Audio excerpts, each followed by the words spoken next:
प्रभु यीशु मसीह के पवित्र नाम में आप सबको जय मसीह की और परमेश्वर का धन्यवाद हो आज का इस दिन के लिए जो परमेश्वर ने हमें और आपको दिया है कि आज का दिन में हम लोग परमेश्वर की महिमा करें और परमेश्वर के साथ में बने रहकर हम परमेश्वर की बड़ाई करें, क्योंकि वो हमारा परमेश्वर है, वो हमारा प्रभु है और वो हमें संभालता है। इसलिए हम परमेश्वर के नाम की स्तुति करते हैं। आज के ध्यान के लिए आज का हम लोग निकालेंगे आज की इस प्रार्थना सभा में मत्ती की किताब उसका 26 अध्याय और उसका 40 और 41 और 42 3 पद। तब वह चेलों के पास आया और उन्हें सोते पाकर उसने पतरस से कहा, क्या तुम लोग मेरे साथ एक घड़ी भी ना जाग सके? जागते रहो और प्रार्थना करते रहो कि तुम परीक्षा में ना पड़ो।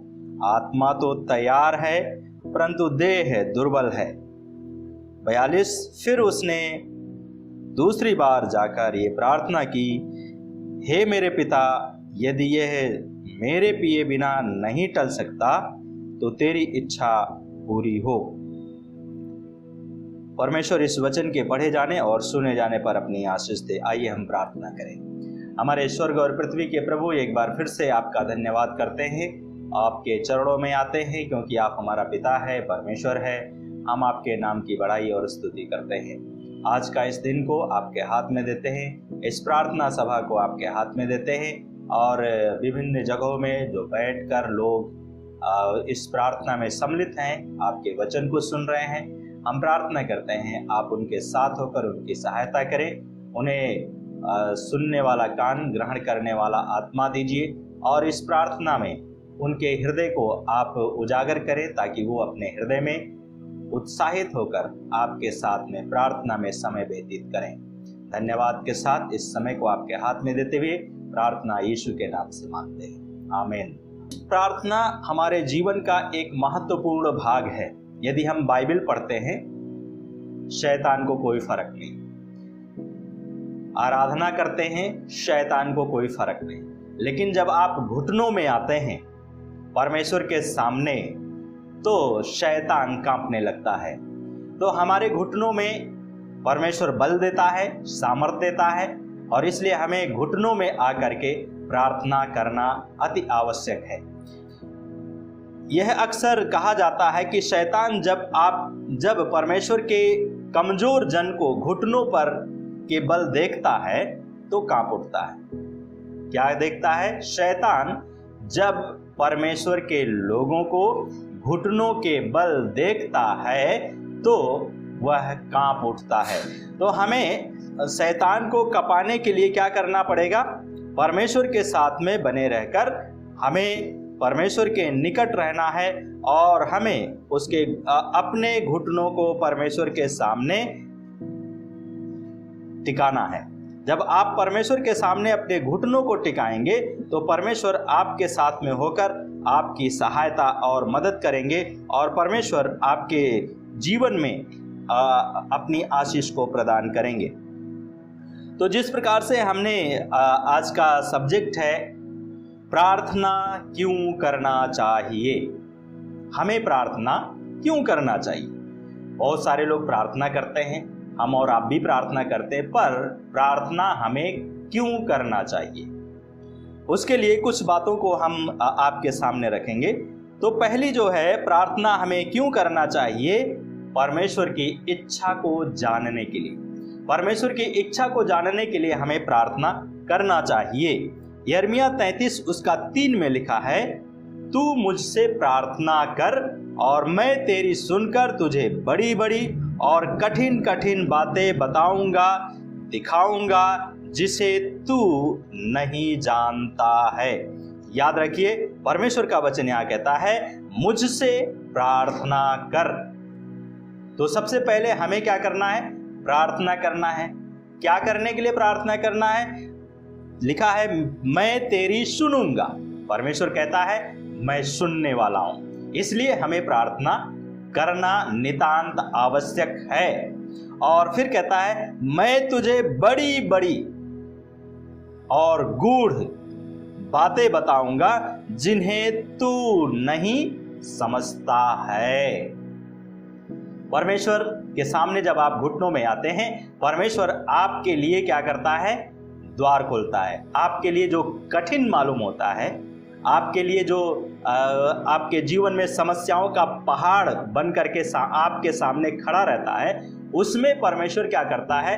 आपकी प्रार्थना को सुनने के लिए, आपको मार्गदर्शन करने के लिए, आपको बताने के लिए, आपकी सहायता करने के लिए हमारा परमेश्वर आपके साथ में खड़ा रहता है। और इसलिए हमें प्रार्थना करना है। तो यिर्मयाह 33:3 जो हमारा फोन है, जिस प्रकार से हम फोन से क्या करते हैं? एक दूसरे से के साथ में संपर्क करते हैं, उसी प्रकार से जब हम फोन अपने प्रभु के पास में लगाते हैं तो हमारा प्रभु क्या करता है? सुनता है प्रार्थना को, और प्रार्थना को सुन करके क्या करता है? हमें बड़ी बड़ी और कठिन कठिन बातों को बताता है। इसलिए हमें प्रार्थना करना निरंतर आवश्यक है, और इसलिए परमेश्वर की इच्छा को जानने के लिए हमें प्रार्थना करना जरूरी है। यूहन्ना का सुसमाचार उसका 16 अध्याय और उसका 24 पद, यहां पे इस प्रकार से लिखा है, अब तक तुमने मेरे नाम से कुछ नहीं मांगा। प्रभु यीशु बोलते हैं यहां पे यूहन्ना का सुसमाचार में कि अब तक तुमने मेरे नाम से कुछ नहीं मांगा, मांगो और तुम्हें मिलेगा। मांगो, प्रभु यीशु मसीह कहते हैं मांगो, और फिर कहते हैं प्रभु यीशु मसीह तुम्हें मिलेगा। क्यों मिलेगा? जिससे तुम्हारा आनंद पूरा हो जाए। प्रभु यीशु मसीह क्यों आपकी प्रार्थना का उत्तर देता है? हमारी प्रार्थना का उत्तर क्यों देता है? इसलिए देता है कि हम परमेश्वर से मांगते हैं, और जब हम परमेश्वर से मांगते हैं तो परमेश्वर हमारी सुन करके हमें देता है। Praise the Lord. तो इसलिए हमें मांगना है परमेश्वर से, और जब हम मांगेंगे तो हमें वो परमेश्वर देगा। और साथ में कहता है इसलिए देगा ताकि हमारा आनंद, हमारा उदासी का जीवन, हमारा निराशा का जीवन, हमारा कई प्रकार से जो हम भयभीत रहते हैं उसका जीवन क्या हो? आनंद में बदल जाए। तो हमारे जीवन को आनंद में बदलने के लिए प्रभु यीशु मसीह हमारी और आपकी प्रार्थना को सुनता है, और इसलिए हमें प्रार्थना करना है। तो परमेश्वर की इच्छा को जानने के लिए हमें प्रार्थना करना जरूरी है, पहली बात। दूसरी बात है, प्रार्थना हमें इसलिए करना चाहिए समस्याओं का मुकाबला करने के लिए, सामना करने के लिए। यदि हम समस्याओं का सामना नहीं करेंगे तो समस्याएं हमारे ऊपर और आपके ऊपर क्या होंगी? हावी हो जाएंगे। इसलिए शैतान का सामना करने के लिए और अपने जीवन में सारी चीजों के ऊपर दृढ़ता के साथ में जय को प्राप्त करने के लिए हमें प्रार्थना करना बहुत ही जरूरी है। पहला पत्रस उसका 5वां अध्याय और उसका 8 पद में लिखा है इस प्रकार से, संयमी और सचेत रहो। क्या करना है हमें? संयमी बनना है और सचेत रहना, दोनों। बिना संयमी का हम सचेत नहीं बन सकता है, इसलिए संयमी बनना है और सचेत बनना है। और तब उसके बाद में लिखा है, तुम्हारा शत्रु शैतान गरजने वाले सिंह की भांति इस ताक में रहता है कि किसको फाड़ खाए। तो हमें संयमी भी बनना है और सचेत बनना है, और अपने शत्रु को पहचान करके हमें क्या करना है? उसका मुकाबला करना है। जब आप उसका मुकाबला करते हैं अपने जीवन की परिस्थितियों में, तब वो आपके पास से भाग जाएगा। बाइबल में लिखा है, यदि हम उसका सामना करते हैं, शैतान का सामना करो तो वो तुम्हारे पास से भाग जाएगा। और इसलिए हमें शैतान का सामना करना है, परिस्थितियों का सामना करना है। और परिस्थितियों का अगर हम सामना नहीं करेंगे तो शैतान एक निराशा को लाएगा, फिर हमें बेचैन करेगा, फिर हमें उदासी में लाएगा, फिर हमें कई प्रकार की और अनेक समस्याओं में ले करके आएगा। याद रखिए, कोई भी समस्या हो उसमें हमें क्या करना है? संयमी और सचेत बन करके उसका सामना करना है। जब आप सामना करेंगे, परमेश्वर आपके जीवन में सफलता प्रदान करेगा। तो इसलिए हमें प्रार्थना करना चाहिए। तीसरी बात है, प्रार्थना क्यों करना चाहिए? प्रार्थना हमें इसलिए करना चाहिए क्योंकि दिन बुरे हैं। दिन क्या है? बुरे हैं, खराब है। इसलिए हमें प्रार्थना करना अति आवश्यक है। दूसरा तीमुथियुस की किताब और उसका 3 अध्याय और उसका 1 से 5 पद मैं आपके लिए पढ़ता हूं। दूसरा तीमुथियुस की किताब उसका 3 अध्याय और उसका 1 से 5 पद। यहां पे लिखा है, ध्यान रख और अंतिम दिनों में कठिन समय आएंगे, क्योंकि मनुष्य स्वार्थी, लोभी, अहंकारी, उदंड, परमेश्वर की निंदा करने वाले, माता पिता की आज्ञा ना मानने वाले, कृतज्ञ, अपवित्र, स्नेह रहित, क्षमा रहित, परनिंदक, आश्रयमी, क्रूर, भलाई से घृणा करने वाले, विश्वासघाती, ढीठ, मिथ्याभिमानी, परमेश्वर से प्रेम करने की अपेक्षा सुख विलास से प्रेम करने वाले होंगे। यद्यपि ये भक्ति का भेष तो धारण करते हैं, फिर भी उसकी शक्ति को नहीं मानते। ऐसे लोगों से दूर रहना।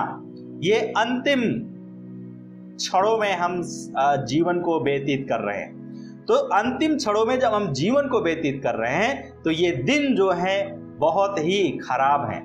इसलिए ये जो अभी हमने पढ़ा आपके सामने, दूसरा तीमुथियुस की किताब उसका 3 अध्याय 1 से 5 पद, इसमें कई एक चीजें हैं जो हमारे और आपके जीवन में और लोगों के जीवन में कई बार पाई जाती हैं।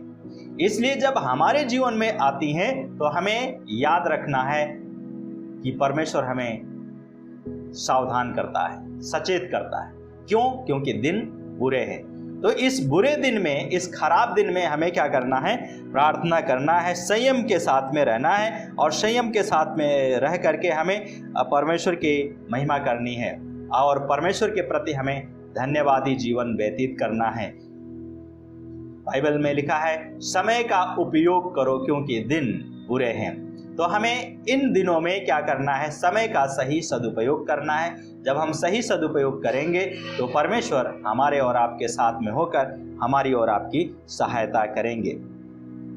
दूसरा तीमुथियुस उसका 4 अध्याय उसका 3 और 4 पद, यहाँ पे लिखा है, क्योंकि समय आएगा जब वे खरी शिक्षा को सहन नहीं करेंगे, परंतु अपने कानों की खुजलाहट के कारण अपनी अभिलाषाओं के अनुसार ही अपने लिए बहुत से गुरु बटोर लेंगे।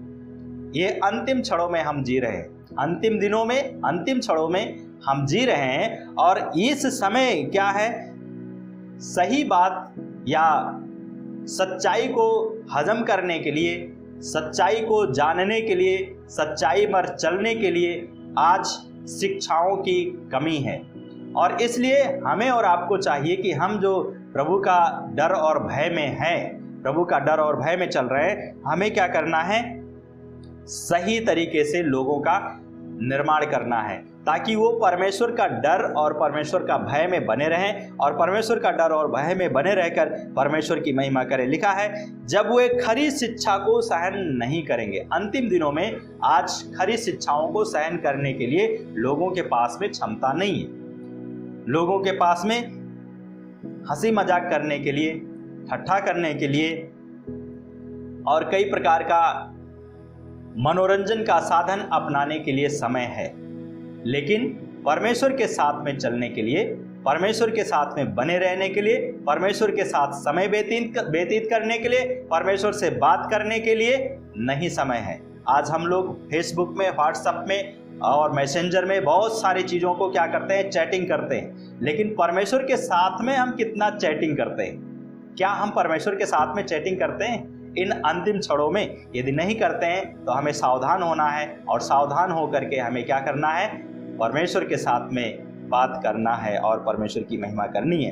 तब लिखा है सहन नहीं करेंगे, फिर लिखा है अपने कानों की खुजलाहट के कारण, अपने कानों की खुजलाहट के। सत्य आज लोगों को, भक्ति आज लोगों को, संयम आज लोगों को, प्रेम आज लोगों को करने की आवश्यकता नहीं मालूम पड़ती है। क्यों? क्योंकि कहते हैं आनंद करने का समय है, मस्ती करने का समय है, मौज मस्ती करो, क्या करना है प्रार्थना करके, प्रभु सब जानता है। प्रभु सब कुछ पूरा करता है, प्रभु सब कुछ जानता है, सब कुछ जब जरूरत पड़ेगा तब हम उसके पास में आएंगे। नहीं, ऐसा बाइबल नहीं कहती है।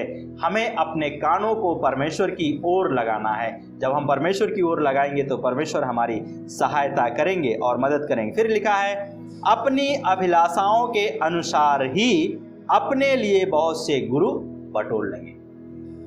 हम परमेश्वर की अभिलाषा के अनुसार गुरु बटोर रहे हैं, या परमेश्वर को अपना गुरु बना रहे हैं, या हम दूसरे लोगों को अपना गुरु बना रहे हैं? हम क्या कर रहे हैं? आज के इन अंतिम क्षणों में प्रभु यीशु मसीह का आगमन शीघ्र है, जल्दी आने वाला है यीशु। हम कहां पर खड़े हैं? पता लगा, हमने बपतिस्मा भी लिया, मन भी फिराया, दान भी दिया और चर्च में भी गया, लेकिन अभी क्या हम कर रहे हैं? क्या हमारे अंदर आज भी वो है या नहीं है? यदि नहीं है तो हमें सावधान होना है। दूसरों की बातों को नहीं, लेकिन प्रभु की बातों को हमें सुनना है, समझना है और समझ के अनुसार कार्य करना है। जब हम समझ के अनुसार, प्रभु के वचन के अनुसार कार्य करेंगे तो प्रभु हमारे साथ में होकर हमारी सहायता करेगा। तब लिखा है चौथे पद में, वे सत्य की ओर से अपने कानों को फेर लेंगे और कल्पित कथाओं में मन लगाएंगे। हम कौन सी कथा में लगा रहे हैं? क्या हम अपने कान को यीशु मसीह की ओर लगाने की अपेक्षा दूसरी दुनियादारी में लगा रहे हैं? प्रभु ने हमें बनाया, प्रभु ने हमें रचा और हम परमेश्वर का सृष्टि है, बहुमूल्य सृष्टि है। लेकिन क्या हम परमेश्वर की बातों के ऊपर मन लगाते हैं, ध्यान लगाते हैं? यदि नहीं लगाते हैं तो हमें सावधान होने की जरूरत है, ताकि हम परमेश्वर की महिमा करें। तब चौथी बात है यहाँ पे, प्रार्थना क्यों करना चाहिए? क्योंकि अंत निकट है। क्या निकट है? अंत निकट है। पहला पत्रस उसका 4 अध्याय और उसका 7 पद में इस प्रकार से लिखा है। पहला पत्रस की किताब उसका 4 अध्याय और उसका 7 पद, यहाँ पे इस प्रकार से लिखा है, सब बातों का अंत निकट है, अतः समझदार होकर प्रार्थना के लिए तत्पर रहो। क्या करना है हमें? सब बातों का अंत निकट होने वाला है। सारी बुराइयों का जड़ खत्म होने वाला है। सारे देश और प्रदेश और सारे ब्रह्मांड को बदलने वाला परमेश्वर इस धरती के ऊपर आने वाला है, और वो आएगा। इसलिए कहता है यहाँ पे पत्रस कहते हैं, सब बातों का अंत निकट है। अर्थात एक समय आएगा, ये आकाश, ये पृथ्वी सब टल जाएंगे। एक नया आकाश और एक नई पृथ्वी परमेश्वर हमारे लिए और आपके लिए बना करके तैयार कर रहा है, और इसलिए प्रभु यीशु मसीह उसमें लगा है। हम किस में लगे हैं? उसमें जाने के लिए लगे हैं या उसमें से निकलने के लिए लगे हैं? अगर निकलने के लिए लगे हैं तो अभी भी समय है, लौट के आइए और परमेश्वर के पास में अपने समय को व्यतीत कीजिए और अपने आप को परमेश्वर के साथ में मेल कीजिए, परमेश्वर के साथ में जोड़िए और उसके साथ में जुड़े रहिए। एक गीत है, अभी समय बा लौट के आवा, दुनिया से मुंह मोड़ा, छोड़ा माया मोह दुनिया के व्यवहार ये भैया। तो ये गीत है, और इसलिए हमें इस गीत के अनुसार क्या करना है? संसार से रिश्ता को तोड़ना है, संसार के से मोह को हटाना है और परमेश्वर की ओर, परमेश्वर से मोह को लगाना है। और इसलिए हमें अपने जीवन में तत्पर होकर के प्रार्थना के लिए तत्पर रहना है। क्यों? क्योंकि हमारा परमेश्वर आने वाला है और हम परमेश्वर के साथ में जाने वाला है, और इसलिए हमें बड़ी सावधानी के साथ में कार्य को करना है। पहला यूहन्ना उसका 2 अध्याय और उसका 18 पद में लिखा है यहाँ पे, बच्चों ये अंतिम घड़ी है, और जैसा तुमने सुना था कि मसीह विरोधी आने वाला है, वैसे ही अब अनेक मसीह विरोधी उठ खड़े हुए हैं। इसी से हम जानते हैं कि यह अंतिम घड़ी है। परमेश्वर का प्रिय शिष्य यूहन्ना यहां पर लिखते हैं अपनी पत्री में, उसका 2 अध्याय का उसका 18 पद में कहते हैं, बच्चों ये अंतिम घड़ी है। हम अंतिम घड़ी में, अंतिम समय में जी रहे हैं, अंतिम क्षणों में जी रहे हैं। इसलिए हमें सावधान होना है। क्यों? क्योंकि मसीह विरोधी आने वाला है और मसीह विरोधी आज कितने उठ खड़े हुए हैं। इसलिए हमें अपने आप को मसीह विरोधियों से बचाने के लिए प्रार्थना करना है ताकि हम उसमें ना पड़ें और ऐसे लोगों के साथ में हम संगति ना करें और हम परमेश्वर के साथ में संगति करें, क्योंकि ये अंतिम समय है। इसलिए हमें प्रार्थना करना चाहिए। और इसके बाद में 5वीं बात है, प्रार्थना क्यों करना चाहिए? ताकि हम परीक्षा पर जय को प्राप्त करें। परीक्षा पर जय को प्राप्त करने के लिए हमें प्रार्थना करना अति आवश्यक है। जिस प्रकार से हमने आपके लिए पढ़ा था मत्ती का सुसमाचार 26 अध्याय 41 पद में, तो वहां पे लिखा है, जागते रहो और प्रार्थना करते रहो कि तुम परीक्षा में ना पड़ो। हमें क्या करना है? जागना है। और क्या करना है? प्रार्थना करना। क्यों प्रार्थना करना है? ताकि हम परीक्षा में ना पड़े। यदि परीक्षा में हम पड़ गए तब प्रार्थना करना शुरू कर रहे हैं, क्या फायदा है? प्रभु यीशु मसीह यहाँ पर आने वाले समय में प्रभु यीशु मसीह को दुख सहना था और उसको सहने से पहले प्रभु यीशु मसीह प्रार्थना कर रहे थे और अपने शिष्य लोगों से भी कहा तुम मेरे साथ प्रार्थना करो, लेकिन शिष्य लोग क्या हुए? नहीं कर पाए, सो गए। याद रखिए, जब आपके जीवन में समस्या आती है और आएगी, लोग आपका साथ छोड़ सकते हैं, लोग आपको भूल सकते हैं, लेकिन परमेश्वर आपको नहीं भूलेगा। इसलिए हमें क्या करना है? प्रार्थना करना है, जागते रहना है और प्रार्थना करना है ताकि तुम परीक्षा में ना पड़ो। आत्मा तो तैयार है परंतु देह क्या है? दुर्बल है। हमारा शरीर क्या है? दुर्बल है। लेकिन परमेश्वर हमारे शरीर की दुर्बलता को क्या करता है? वो हटाता है और हटा करके हमें हमारे जीवन में अपनी आशीष को देता है। इसलिए एक प्रभु का सेवक है और उन्होंने एक बार प्रार्थना की। क्या प्रार्थना की उन्होंने? कुछ अवसरों पर परमेश्वर उसके स्वर्गदूतों को थोड़ी देर के लिए प्रकट होने के लिए देता है। और जब रेवरेंड लॉरेंस स्केपर सेना के एक अस्पताल में जेफरसन बैरेक्स में भर्ती थे, तो जो सेंट लुइस मसूरी में है, और तब उनके ऑपरेशन के बाद तीसरी रात को उन्होंने काफ़ी बीमार अपने आप को महसूस किया। और जब ये उन्होंने महसूस किया तब उन्होंने एक प्रार्थना की। बड़े ध्यान से सुनिए क्या प्रार्थना की उन्होंने। प्रभु यीशु आज रात मेरे साथ रहने के लिए आ। ये प्रार्थना उन्होंने किया। क्या प्रार्थना किया? उन्होंने ये प्रार्थना किया, प्रभु यीशु आज रात मेरे साथ रहने के लिए आ।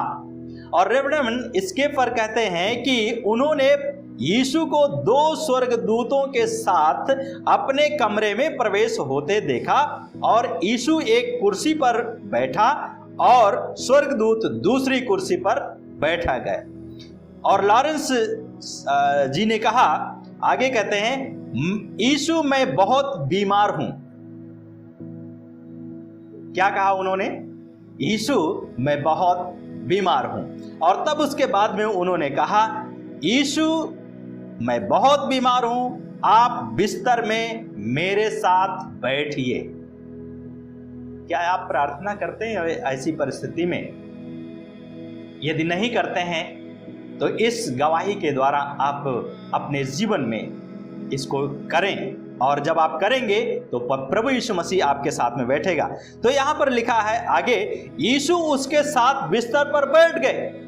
और दूसरी सुबह जब लॉरेंस सोकर उठे तो ये स्वर्गदूत लोग तब तक वहीं पर थे और रेवरेंड स्केपर ने उन्हें अलविदा कहा। रात भर थे, फिर उन्होंने अलविदा कहा और फिर कमरे में यीशु पहले आए थे। याद रखिए, यीशु मसीह सबसे पहले आपके लिए हाजिर होता है। यीशु मसीह सबसे पहले आए थे और सबसे अंत में जब स्वर्गदूत लोग कमरे से बाहर चले गए तब प्रभु यीशु मसीह उनके कमरे से बाहर जाते हैं। तो तकलीफ खत्म हो गई और अब 48 वर्षों के बाद 92 वर्ष की उम्र में रेवरेंड स्केपर अब भी प्रभु से प्रेम करते हैं और उसकी सेवा करते हैं। हमें और आपको परीक्षा के समय में, जब आपके जीवन में परीक्षा आती है, हमें और आपको भी ऐसे ही करना चाहिए। तो हमें प्रार्थना क्यों करना चाहिए, हमने आपको ये बताया। पहली बात, परमेश्वर की इच्छा को जानने के लिए। दूसरी बात, मुकाबला करने के लिए या सामना करने के लिए। तीसरी बात, दिन बुरे हैं इसलिए प्रार्थना करना चाहिए। चौथी बात, समय अंत निकट है इसलिए प्रार्थना करना चाहिए। और पांचवी और अंतिम बात, परीक्षा पर जय पाने के लिए हमें प्रार्थना करना चाहिए। प्रभु यीशु मसीह हमारा मॉडल है और हमें प्रभु यीशु मसीह का फॉलो करना है और उसके अनुसार जीवन व्यतीत करना है। आइए हम लोग प्रार्थना में जाएं, इस समय प्रार्थना करें। हमारे स्वर्ग और पृथ्वी के प्रभु, आज के दिन के लिए धन्यवाद, इस समय के लिए धन्यवाद जो आपने दिया। इस समय को आपके हाथ में देते हैं। हम प्रार्थना करते हैं प्रभु, आप सभी के साथ होकर आप सभी की सहायता करें। जिस परिस्थिति में जो है उनके, उस परिस्थिति में आप उनकी मदद कीजिए। और प्रार्थना करते हैं प्रभु, अपने मुख का प्रकाश चमकाइए, अपनी आशीष दीजिए। और प्रभु आप सभी की रक्षा कीजिए। जैसा प्रभु भजन 46 में उसका 1 में हम पढ़ते हैं, परमेश्वर हमारा शरण स्थान और बल है, संकट के समय में तत्पर सहायक है। प्रभु हम प्रार्थना करते हैं आप सभी की सहायता कीजिए, जिस परिस्थिति में जो है उसमें उनकी मदद कीजिए और इन वचनों के द्वारा आपकी महिमा हो। धन्यवाद देते हैं आपका जीवन के लिए प्रभु, और धन्यवाद देते हैं पास्टर लॉरेंस स्केपर के लिए, जिन्होंने प्रभु आपको अपने नज़दीक पाया। हम आपका धन्यवाद करते हैं। प्रार्थना करते हैं ये अनुभव हम इन सुनने वाले सभी भाई बहनों के लिए प्रार्थना करते हैं, आप उनको दीजिए प्रभु। आप उनके अंदर आइए, उनके घरों में आइए, विजिट कीजिए प्रभु, ताकि वो अपने जीवन में आपसे आशीष को प्राप्त करें। धन्यवाद के साथ हम सभी को आपके हाथों में देते हुए प्रार्थना करते हैं प्रभु यीशु, आप आएं और हमारे साथ निवास करें। धन्यवाद के साथ प्रार्थना यीशु मसीह के नाम से मांगते, सुने और कबूल कीजिए। आमीन आमीन। प्रभु आप सबको आशीष दे। God bless you.